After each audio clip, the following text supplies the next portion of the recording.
Bonjour à tous, je suis Jean-Philippe Languer, je m'occupe du réseau industriel Industrie et j'ai la chance aujourd'hui de recevoir deux intervenants de marque. Maxime, qui représente la société Fabrique, qui fait la digitalisation d'AIC, management visuel dans l'atelier, et également Nicolas Houillon, qui est partenaire du cabinet de conseil Quaternaire, spécialiste de la digitalisation des opérations, donc de l'industrie 4.0, de l'industrie du futur. C'est justement le thème qu'on va aborder au cours de cette conférence, puisque un des thèmes de cette conférence va être comment sortir de l'enfer des pilotes, l'enfer du POC, puisque beaucoup d'entre vous ont déjà passé beaucoup de temps à faire des POC et beaucoup de temps à faire des pilotes, mais justement comment on passe à l'échelle. Donc je vais d'ailleurs te poser cette première question, Maxime, de ton expérience, toi en tant que start-upper, en tant que fournisseur de solutions digitales, qu'est-ce que tu as pu voir aujourd'hui sur les pilotes et le passage à l'échelle, quelques bonnes pratiques que tu as pu observer? Merci beaucoup Jean-Philippe, on a effectivement, c'est un vrai enjeu pour les industriels de réussir à passer de cette phase de POC, de pilote, ça dépend comment on l'appelle, mais un passage à l'échelle. Globalement, pourquoi c'est un enjeu? Parce qu'on le voit, il y a énormément de POC qui restent à l'étape de POC, ou alors qui restent circonscrits à une zone dans une usine, à une seule usine dans un groupe. Et donc cette capacité à passer à l'échelle, c'est vraiment ce que recherche évidemment une transformation globale sur une digitalisation notamment. Et donc en fait, ce qu'on a constaté nous, c'est que les freins au passage à l'échelle, c'est, alors pour une partie des POC, c'est déjà les POC qui n'apportent pas de valeur en zone pilote. Donc, avant de passer à l'échelle, il faut déjà réussir à apporter de la valeur sur une première petite zone.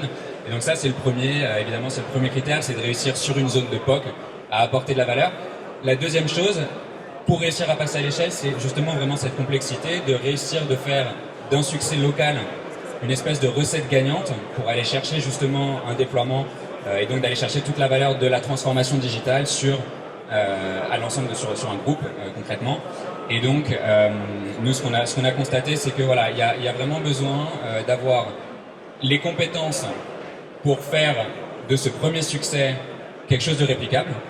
Et la deuxième chose, c'est d'avoir une vision globale de la transformation numérique et que ce ne soit pas des projets isolés comme ça.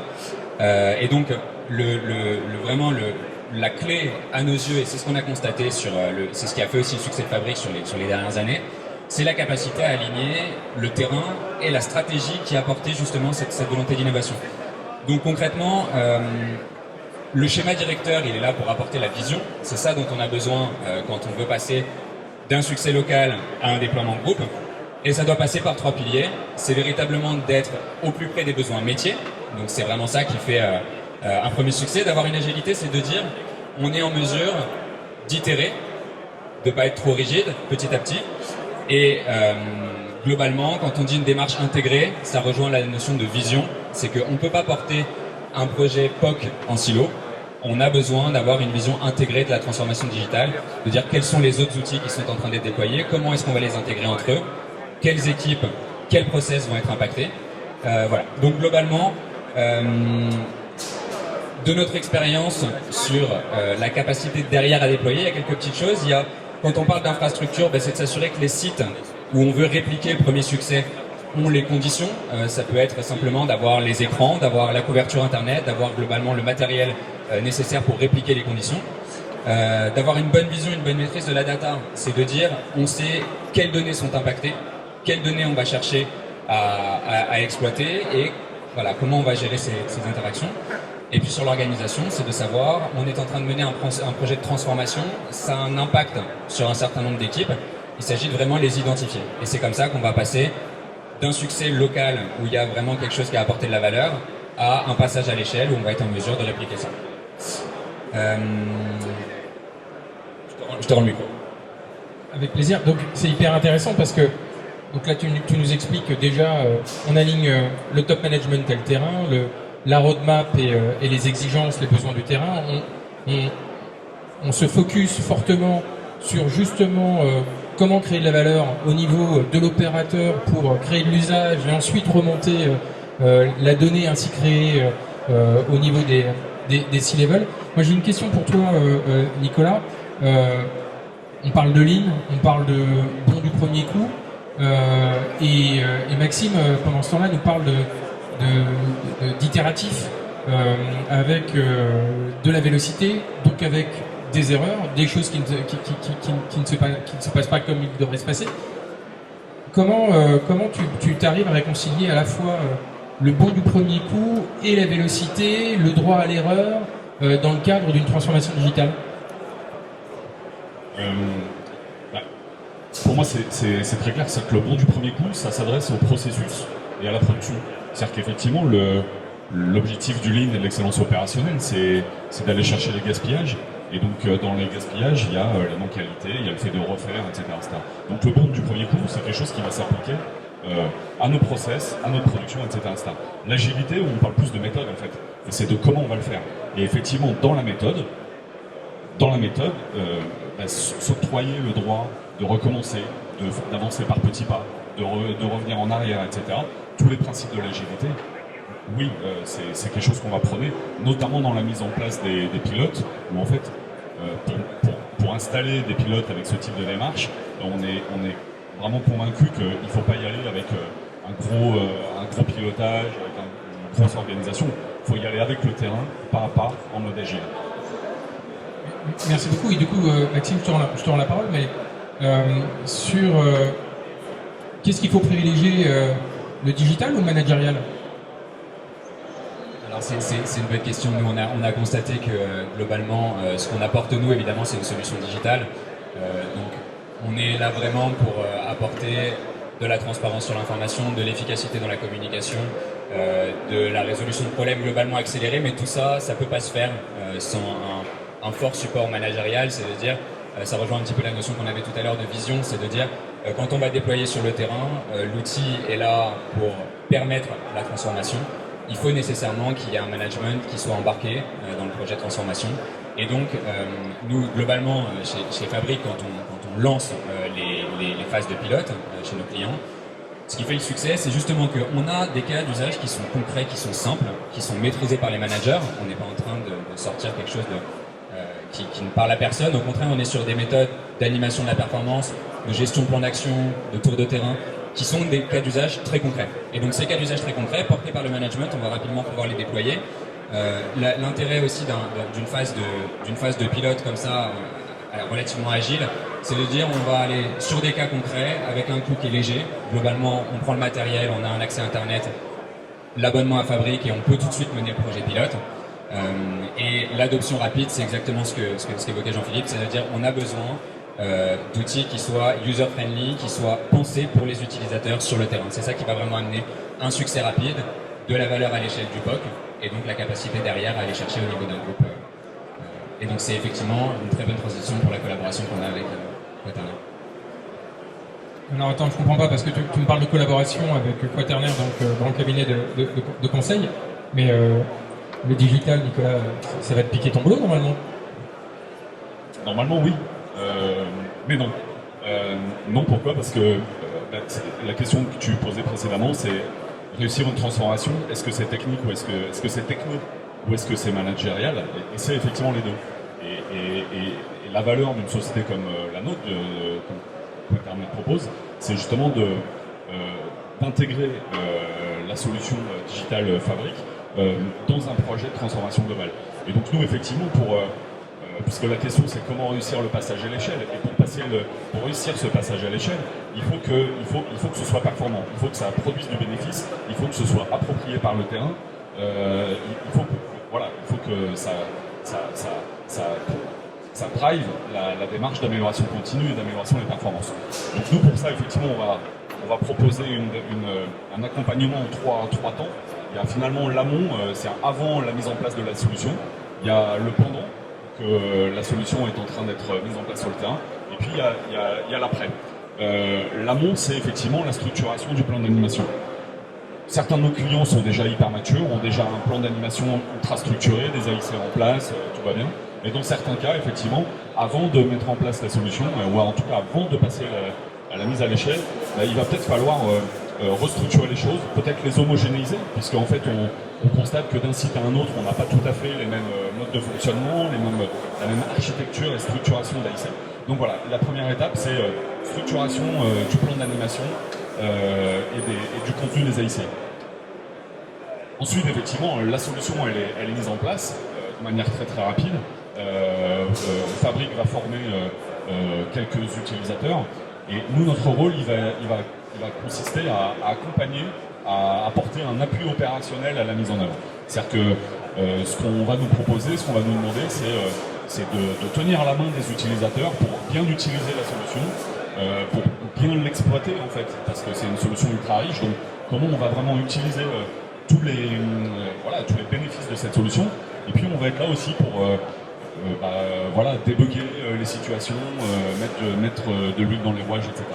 Et puis le troisième temps, c'est une fois que la solution elle est bien en place, ce qu'on constate, c'est que oui, la solution elle apporte d'énormes avantages, elle structure énormément les choses, mais c'est quand même aussi souvent l'occasion de faire progresser les managers d'un cran pour vraiment aller tirer l'amélioration continue et l'excellence opérationnelle. Et donc ce qu'on propose, c'est un accompagnement des managers, mais de manière individuelle. Je parle des managers de proximité, sur comment on réalise un bon tour de terrain, comment on identifie les problèmes, est-ce qu'on est sûr qu'ils soient remontés, etc., etc. Nous, on a continué de dire que traditionnellement, les managers ne sont informés que de la moitié des problèmes qui se passent dans l'atelier. Et une fois qu'ils sont informés, les managers n'ont l'habitude de traiter que la moitié de ceux dont ils sont informés. Donc grosso modo, il y a un quart des problèmes qui sont réellement traités, adressés, etc., etc. Et donc avec ce type de solution, plus de l'accompagnement opérationnel, on passe vraiment toute la performance au peigne fin, et on est sûr qu'au moins tous les sujets, ils sont capturés. Et ça ne veut pas dire qu'on va les traiter tout de suite, immédiatement, etc. Mais en tout cas, on en a connaissance et on va pouvoir s'organiser pour les traiter. Oui, donc au final, c'est du consulting augmenté. Oui. Vous vous appuyez sur de la tech pour augmenter la performance. Et tu as un cas concret dont tu pourrais nous parler, notamment justement, qui est passé à l'échelle ou... Alors, oui, c'est un cas, un client commun. Je parle de la société Socomec, qui doit être exposante un peu plus loin. Donc, Socomec, c'est une société française qui fabrique des équipements électriques assez novateurs. Et ils sont implantés, ils ont 13 usines dans le monde, réparties sur tous les continents, donc l'Europe, l'Afrique, les États-Unis et l'Asie. Donc 13 usines. Et donc ils ont un système de production propre, donc, qui s'appelle le Socomec Production and Management System.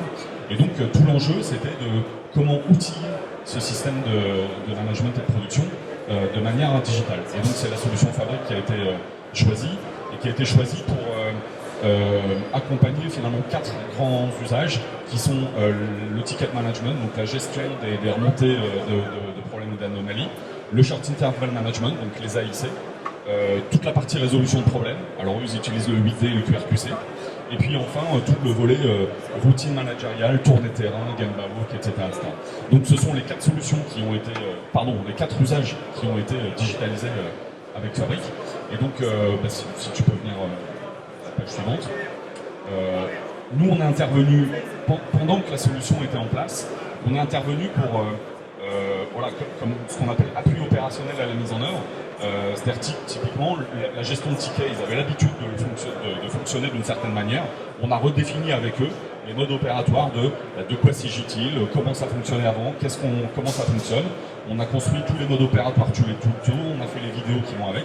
Voilà. Donc, grosso modo, pendant cette phase de mise en œuvre, on a modélisé les modes opératoires, on a accompagné les utilisateurs, et puis on a fait ce qu'on appelait des groupes d'aide, de débogage et de réponse aux objections. C'est-à-dire que quand on a un utilisateur qui nous dit « Ouais, mais moi je sais pas quand j'ai ça, comment je fais, etc. » On dit « Non, t'inquiète, regarde, voilà comment on fait. » Donc ça, c'était la phase d'accompagnement au changement, la première étape.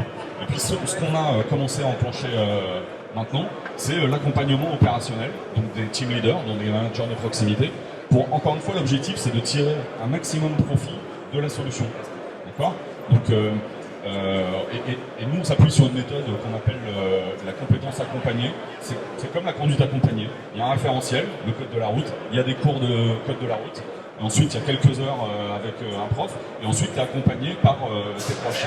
Là c'est pareil, on fonctionne de la même manière, et donc l'objectif de cette approche, c'est vraiment de faire monter d'un cran tous les managers opérationnels, à la fois dans les soft skills, c'est-à-dire dans les compétences et les comportements, les attitudes, dans l'animation des AIC, et également pour vraiment qu'on tire cette dynamique d'amélioration continue à travers la résolution de problèmes ritualisés.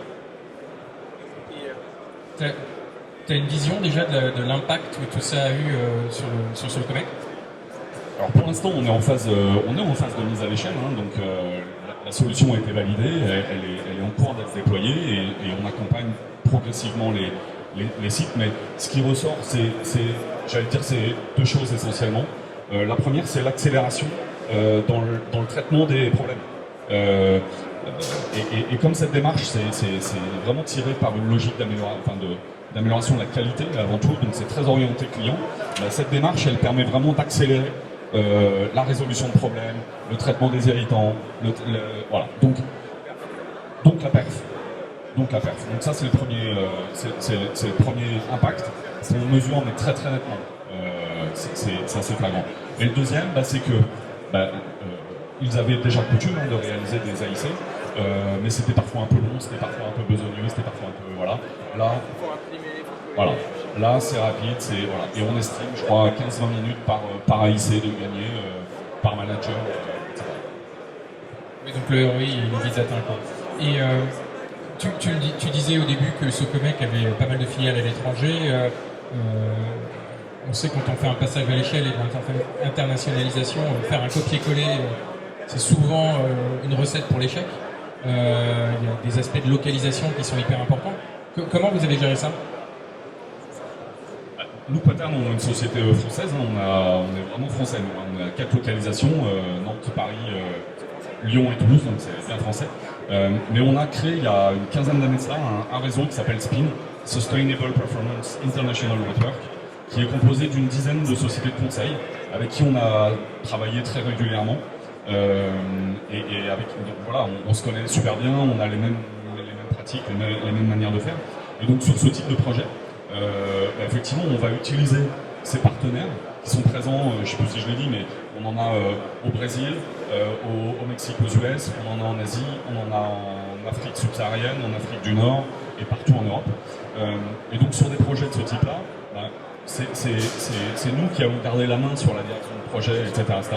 Par contre, on veut utiliser les consultants locaux pour la culture, le langage, les bonnes pratiques, etc. Très bien. Eh bien, écoutez, je vous remercie énormément pour votre attention.